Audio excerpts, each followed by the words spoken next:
Hello everyone.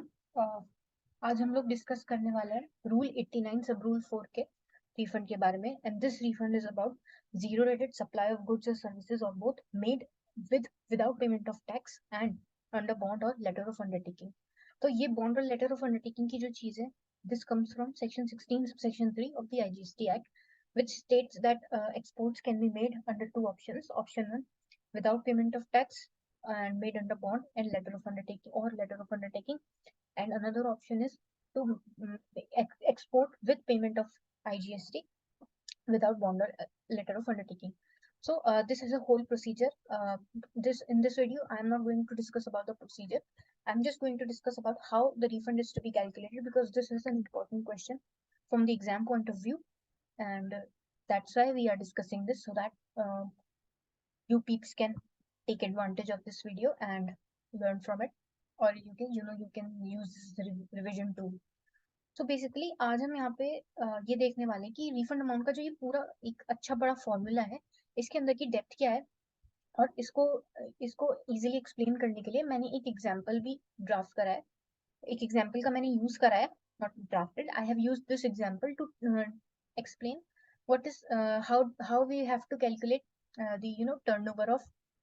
Okay, let's dive into this later. पहले हम ये देख लेते हैं कि फॉर्मूला एक्चुअल में है क्या। So refund amount is basically the maximum refund amount which should be eligible under rule 89 sub rule 4. So it talks about turnover of zero rated supply of goods plus turnover zero rated supply of services divided by adjusted total turnover multiplied by net ITC. So let's break this formula down. What do you mean by net ITC? So net ITC simply means, as we can see from here, ITC availed on inputs. So now inputs and input services during the relevant period other than ITC availed for which refund is claimed under sub-rule 4A and 4B or both. So as you can break this down, you can see हम यहाँ पे देख सकते हैं कि ITC net ITC का मतलब है कि आप अपने inputs which means goods का ITC and input services मतलब जो भी services आपने आपने परचेज किए हैं उनका ITC excluding ITC of capital goods, वो आप क्लेम नहीं कर सकते। वो मतलब रिफंड के लिए आप नेट आईटीसी के अंदर इंक्लूड नहीं करोगे। दूसरी चीज, जिस चीज का आईटीसी जिन ट्रांजैक्शन यानी मर्केंटाइल, जो आपने mercantile sorry merchant merchant exporter के थ्रू एक्सपोर्ट करें। एंड दूसरी चीज जो आपने डीम्ड जो आपके डीम्ड एक्सपोर्ट्स हैं, सो यानी rule 89(4)A and rule 89(4)B के अंदर का जो आपने रिफंड अगर क्लेम करा है उस पर्टिकुलर आईटीसी पर, आइदर सप्लायर ने या रेसिपिएंट ने, अगर इन दोनों सब रूल्स के अंदर रिफंड क्लेम हो चुका है तो आप उसको नेट आईटीसी में इंक्लूड नहीं करोगे। So basically in simple words, net ITC में आप कैपिटल गुड्स का हटा के इनपुट और इनपुट सर्विसेज का इंक्लूड करोगे। लेकिन अगर आपने कुछ इनपुट्स का क्रेडिट, कुछ आईटीसी ऐसा ले रखा है जिसका आपने रिफंड क्लेम कर लिया है under rule 89(4)A and rule 89(4)B, तो आपको उसको भी एक्सक्लूड करके चलना है। उसके बाद हम आ जाते हैं adjusted total turnover. So adjusted total turnover is simply your turnover in state. हम यहाँ पे डेफिनेशन पे आ जाते हैं, जो हमने टू क्लॉज 112 में पढ़ा था। मतलब जो हम इंटरमीडिएट से पढ़ाते आ रहे हैं वही, कि आप अपने डोमेस्टिक सप्लाईज ऐड करोगे, एक्सपोर्ट्स ऐड करोगे, एग्जेम्प्ट गुड्स ऐड करोगे जिसके अंदर आपका निल रेट, होली एग्जेम्प्ट और zero sorry nil rate, wholly exempt and non taxable भी आ जाता है। और उसके बाद जितनी भी टू क्लॉज 112 के अंदर जितनी भी सारी चीजें लिखी हुई हैं, आपको वो सारी लेनी है। और इसके अंदर इंक्लूड करना है आपको जो आपका जीरो रेटेड सप्लाईज का टर्नओवर है, which is counted under export। लेकिन आपको ध्यान रखना है कि आपको इसमें से दो चीजें एक्सक्लूड करके चलनी है। सबसे पहली चीज, जो भी आपकी एग्जेम्प्ट सप्लाईज है, जो भी आपकी एग्जेम्प्ट सप्लाईज है other than zero rated supplies, मतलब ऐसी कुछ सप्लाईज हो सकती हैं जो आपने एक्सपोर्ट करी हो जो जीरो रेटेड सप्लाईज के अंदर काउंट हो रही हैं, बट वो एक्चुअल में एग्जेम्प्ट, अगर वो इंडिया में आप सप्लाई करते हैं, इंडिया के अंदर वो एग्जेम्प्ट होती है, तो वो बाहर भी आप सप्लाई कर रहे हो तो वो एग्जेम्प्ट सप्लाईज है। बट वो आपने बाहर एक्सपोर्ट करी है तो यानी वो हमारी जीरो रेटेड के बेनिफिट में काउंट हो जाती है, तो आप उसको इंक्लूड करके चलोगे। अगर वो जो जीरो रेटेड आपकी एग्जाम सप्लाईज है आप उनको इंक्लूड करके चलोगे, बाकी सारी एग्जाम सप्लाईज को आपको एक्सक्लूड कर चलना है। उसके बाद दूसरी चीज, जैसे हमने नेट आईटीसी की डेफिनेशन में देखा कि वहां पे हमने जो आईटीसी जिसको हमने रिफंड क्लेम कर लिया है 4A 4B में, हम उसको एक्सक्लूड करके चल रहे हैं सेम चीज से, सेम कॉन्सेप्ट से।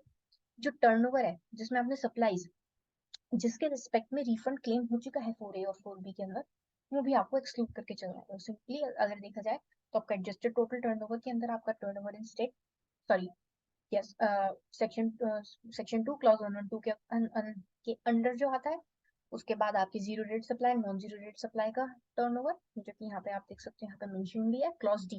नाउ व्हाट इज ये डी क्या मेंशन है? ये डी सिंपली मैं आपको बताती हूँ, ये डी मेंशन है आपका turnover of zero rate supply of services. ये बता रहा है वो कि अगर एडजस्टेड टोटल टर्नओवर है तो आपको ये भी इंक्लूड करके चलना है। तो सिंपली ये आपका एडजस्टेड टोटल टर्नओवर की डेफिनेशन होगी। उसके बाद turnover of zero rate supply of goods and turnover zero rate supply of services. It's better कि हम इसको एग्जांपल के थ्रू ही समझें। So let's jump to the example. Alright, तो अब ये यहाँ पे हमारा सबसे पहले हम देखते हैं सप्लाई ऑफ गुड्स के लिए हम टर्नओवर कैसे कैलकुलेट करें। So this is basically some raw data. इसको ऐसे करते हैं। यहाँ पे अगर आप देखो तो यहाँ पे आपका zero rated supply without bond, आपने जहाँ पे आईजीएसटी पे करा है वो आपका 60 lakhs है। एंड विद बॉन्ड और letter of undertaking you can just add slash LUT here.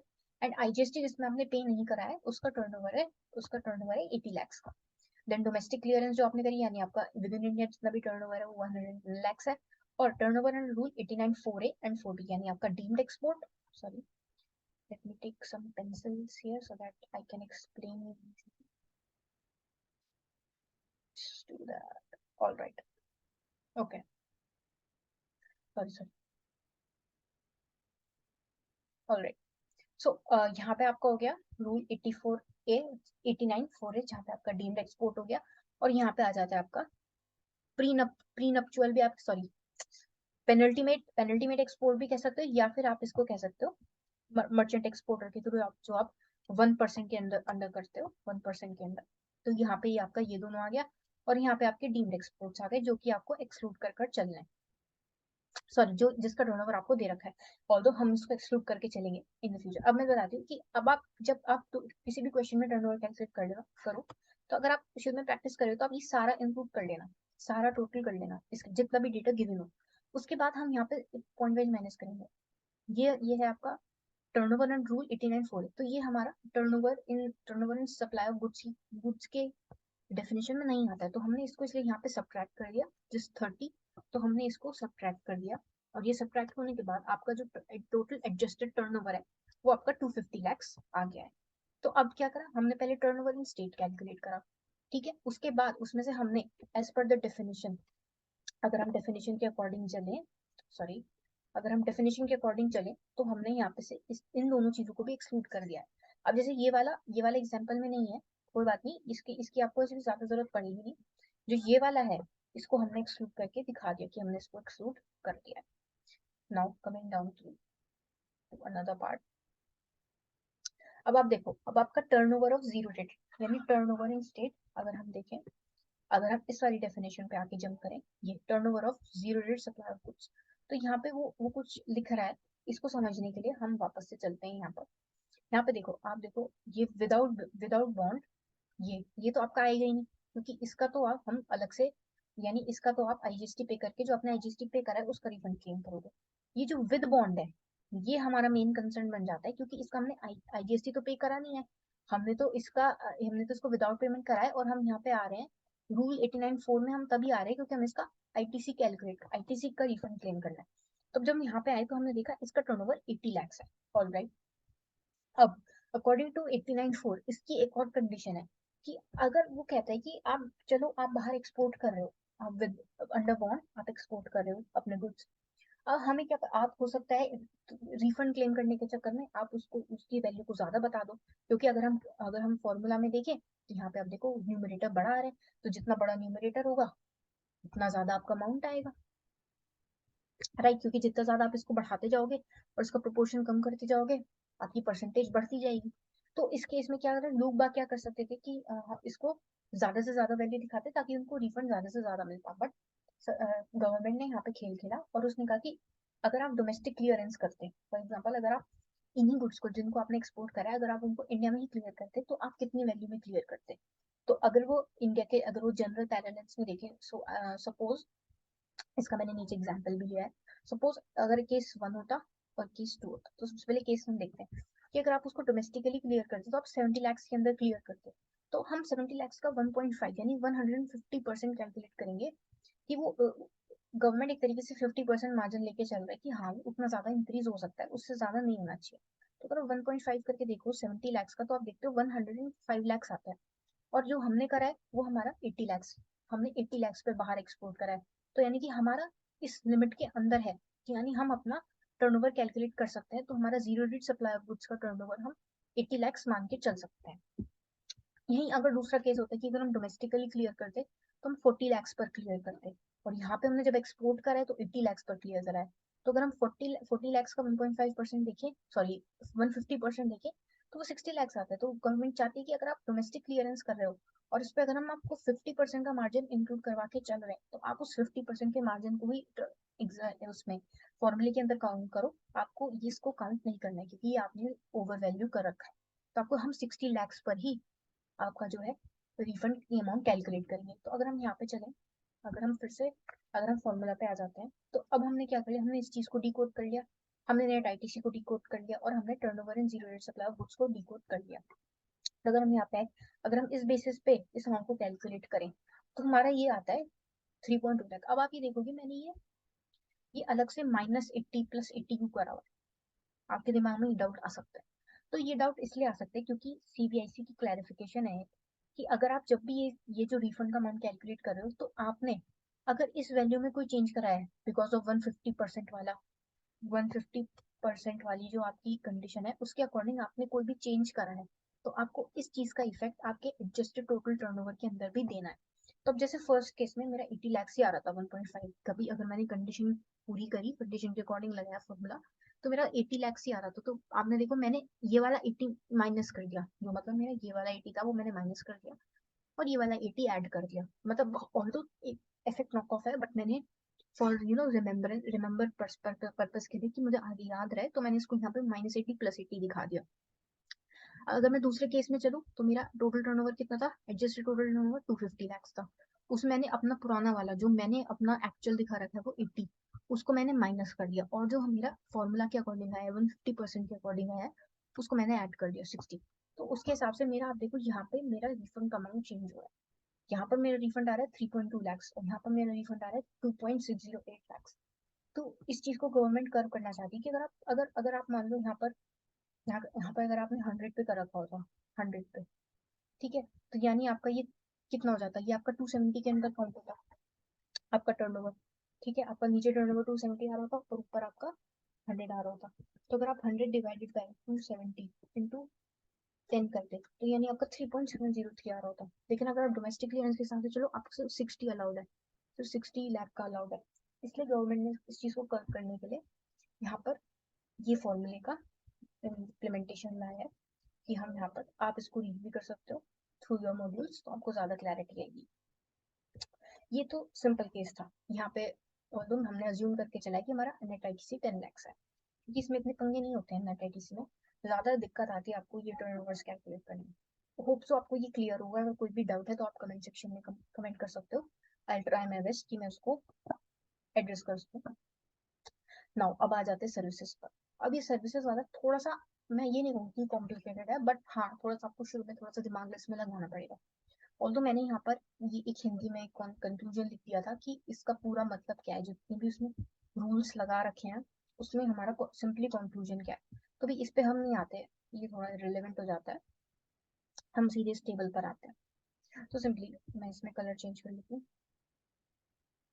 Let's take purple लेते हैं। अब आप यहाँ पे देखो, यहाँ पे कुछ सर्विसेज है, जैसे supply 1, supply 2, supply 3, supply 4, supply 5। ये हमारी सर्विसेज की सप्लाईज है। यहाँ पे मैंने दो चेक्स लगा रखे हैं, एक है पेमेंट रिसीव्ड का और दूसरा है सर्विस कंप्लीटेड का।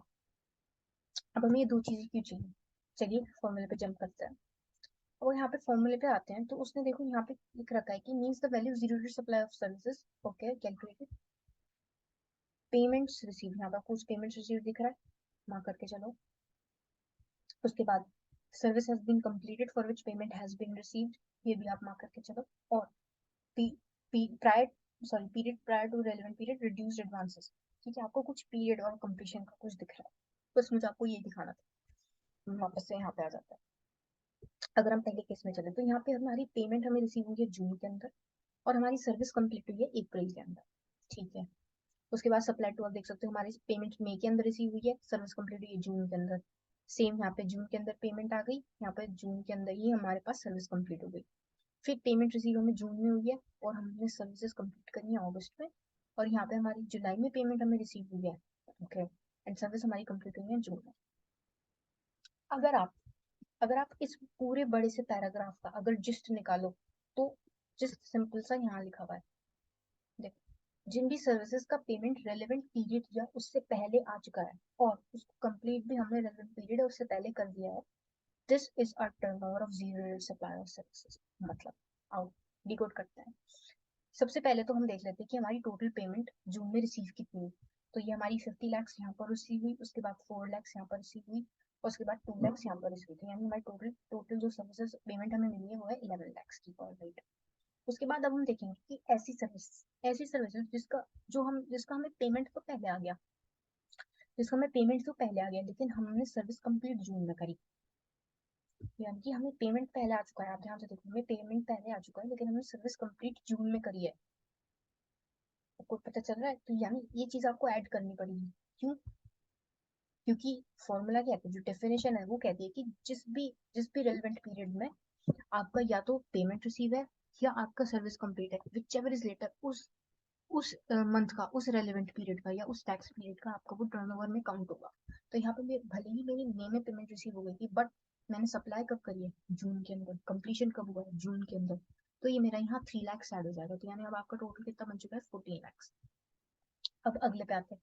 अब ऐसी कौन सी ट्रांजेक्शन है, आप देखो, जिसमें मुझे पेमेंट तो अब रिसीव हो गई बट मैंने कंप्लीट बाद में करी है। मैंने कंप्लीट बाद में करी है लेकिन मुझे पेमेंट अब रिसीव हो गई। बात बताओ, पेमेंट मुझे आज रिसीव हुई है बट मैंने कंप्लीट तो बाद में करी है ना, वो मेरे टर्नओवर में कौन सा टर्नओवर में काउंट होगी? अगस्त में। क्योंकि देखो आप यहाँ पे लिखो, मैंने क्या लिखा है कि जिस भी सर्विसेज को हमने रेलेवेंट पीरियड या उससे पहले कंप्लीट कर दिया है और उसकी पेमेंट भी हमें रेलेवेंट पीरियड या उससे पहले आ चुकी है। तो इस केस में क्या हो रहा है? इस केस में हमें पेमेंट तो पहले आ चुकी है बट हमने कंप्लीशन कब करी है? अगस्त के अंदर। तो यानी ये हमारा काउंट नहीं होगा, लेकिन हमने टोटल पेमेंट्स में तो ऐड कर रखा है, तो इसलिए हमें इसको माइनस करना पड़ेगा। उसको मैंने यहाँ पे सब्ट्रैक्ट कर रखा है, इसलिए आपका जीरो डेटेड टर्नओवर आपका 12 लाख के अकॉर्डिंग आ गया। राइट, तो ये आपका जीरो सप्लाई, मतलब इसका कंक्लूजन, अगर आप इस कंक्लूजन को वीडियो पॉज करके एक बार लिख लो ना, बेस्ट रहेगा। क्योंकि ये इस पे क्योंकि इसी पे ही अब सारा खेल होगा, क्योंकि जो भी आपका रेलेवेंट पीरियड या उससे पहले या तो पेमेंट आ चुकी है, और यहाँ पे ध्यान रखना, और ये इंग्लिश वाला और नहीं, इंग्लिश वाला एंड है, यहाँ पे इंग्लिश वाले एंड को आप ध्यान में रख के चलो। यहाँ इंग्लिश वाला एंड है, सॉरी ये कुछ अजीब से बन गया, छोड़ो। तो ये इंग्लिश वाला एंड है, तो यानी दोनों कंडीशन फुलफिल होनी चाहिए, रेलेवेंट पीरियड या उससे पहले आपके पास पेमेंट भी आ जानी चाहिए और आपने सर्विसेज भी दे दी होनी चाहिए। अगर उसके बाद भी कोई इवेंट फॉल कर रहा है ना, वो आपके उसका पार्ट नहीं बनेगा। अब जैसा आपके माइंड में डाउट आ सकता है कि S5 को क्यों नहीं कंक्लूड करा हमने, क्योंकि देखो S5 की पेमेंट आपके पास जून में आई है, तो उसकी पेमेंट तो हमने काउंट करी ही नहीं। पेमेंट तो हमने सिर्फ वही काउंट करी है ना जो हमारे जून के अंदर आई है। इसकी पेमेंट आई है जुलाई के अंदर, भले से ही हमने सर्विसेज जून के अंदर पे कर दी हो, कंप्लीट कर दी, बट हमारा टर्नओवर में कौन से काउंट होगा? जुलाई के अंदर। इसलिए इस वाली ट्रांजेक्शन के इफेक्ट यहाँ पर आया ही नहीं, क्योंकि हमारे टोटल पेमेंट्स में काउंट ही नहीं है। इसलिए आपका 12 लाख का टर्नओवर। अब लास्ट में adjusted total turnover in state. अब ये इसका मतलब एक तरीके से ये चीज क्या कहना चाहती है कि जो आपने यहाँ पे ये कैलकुलेट करा ना, जो आपका एडजस्टेड टोटल एडजस्टेड, सॉरी ये ना, ठीक है छोड़ो, ये जो आपका जो आपका zero rate supply of goods का टर्नओवर आता है ये, सॉरी, ओके, लीव इट। और जो आपका zero rate supply of services का टर्नओवर आता है, ये दोनों अगर आप ऐड करते हो, जैसे कि मैंने यहाँ पे लिखा हुआ भी है, कहाँ चला गया, जैसे यहाँ पे हमने क्या वो सब ऐड करा, ठीक है। अब ये क्या होता है, ये क्या बता रहा है कि जो भी चीज आपने यहाँ ऊपर करी वही सेम चीज अगर आप यहाँ नीचे करो तो ये आपका यहाँ पे ऐड हो जाता है। मतलब ये S1 S2 S3 का आप ऐड करके चलोगे, बाकी सबका आपको किसी को ऐड नहीं करना। ऑलराइट, उसके बाद यहाँ पे आप नॉन जीरो रेट भी ऐड कर दोगे, exporter supply without bond add कर दोगे, domestic supply, chargeable supply add कर दोगे, एग्जिम्ट वाली सारी सर्विसेज ऐड कर दोगे। लेकिन जैसे हमने पार्ट डेफिनेशन में देखा था, एग्जिम्ट सप्लाई जो आपकी होली नील रिटर्न नॉन टैक्सेबल है उसको आपको ऐड नहीं करके चलना, लेकिन जो आपकी ऐसी एक्सटेंट सप्लाई है जो कि आपके एक्सपोर्ट प्लस जीरो रेट दोनों कंडीशन को फुलफिल कर रही है, उसको आपको माइनस नहीं करके चलना, उसको आपको लेकर चलना है। उसके बाद वही आपका ये वाली चीज यहाँ पर वैसे भी नहीं एप्लीकेबल होती सर्विस के केस में, क्योंकि ये वाले आपके सिर्फ सप्लाई गुड्स को चलते हैं, डीम्ड एक्सपोर्ट और मर्चेंट एक्सपोर्ट वाले, पेनल्टीमेट एक्सपोर्ट्स वाले। तो सेम चीज मैंने यहाँ पे लिख रखी है कि टैक्सेबल सप्लाई गुड्स हो सकता है, एग्जाम सप्लाईज होता है, आपकी होली एग्जाम आ गई, निल रेट आ गई, नॉन टैक्सेबल आ गई। उसके बाद एक्सपोर्ट सप्लाई आ गई आपकी विदाउट बॉन्ड, विद बॉन्ड, और यहाँ की इंटरेस्ट रेट सप्लाई आ गई। इसमें से आपको एग्जाम वाली सारी माइनस करके चलनी है, और एनी एग्जाम सप्लाई जो कि आपकी एक्सपोर्ट प्लस जीरो रेट है उसको आपको डिडक्ट नहीं करना है। और उसके बाद आपका टर्नओवर 89,400 और 89,400। ध्यान रखना, अगर इसका रिफंड क्लेम हो चुका है, अगर रिफंड रेसिपिएंट या सप्लाई किसी ने क्लेम कर लिया है, तो ही आपको इसमें माइनस करके चलना है। अगर रिफंड इसका क्लेम नहीं हुआ है, यानी इसका आईटीसी हमने यानी इसका आईटीसी अवेल कर लिया है रेसिपिएंट के थ्रू, तो फिर हम इसको इंक्लूड करके चलेंगे। अगर इसका आईटीसी नहीं अवेल करा है, इसका रिफंड क्लेम करा है, तो फिर हम इसको इंक्लूड करके नहीं चलेंगे, जहाँ पर हम इसको इंक्लूड कर लेंगे। तो ये था बेसिक कि हमें किस तरीके से करके चलना है। अगर आप यहाँ पर देखो तो यहाँ पर भी सेम ही चीज लिखी हुई है, और यहाँ आपको रेलेवेंट पीरियड की भी डेफिनेशन दी हुई है, एज यू कैन सी। अगर हम क्वेश्चन देखें, राइट, ये तो इतना डिफिकल्ट क्वेश्चन नहीं है। ऑलराइट, तो अभी हम यहीं तक डिस्कस करते हैं। अगर मुझे कोई इस पे अच्छा क्वेश्चन मिलेगा इन द मॉड्यूल जो कि होगा, बट क्योंकि क्वेश्चन थोड़ा बड़ा बड़ा होता है तो उसको करने में थोड़ा टाइम लग जाएगा, एंड वीडियो भी अप्रॉक्स काफी देर की हो चुकी है। सो आई होप ये कंसेप्चुअली आपको समझ आया होगा। इसका पीडीएफ मैं डिस्क्रिप्शन लिंक में भेज दूंगी आपको, तो आप वहां से चेक कर लेना। और आई होप सो अब आपको चीजें समझ आने लगी होंगी इसके अंदर। एंड कोई भी डाउट हो तो आप कमेंट सेक्शन में पोस्ट कर सकते हो। And subscribe. Okay, bye, have a nice day.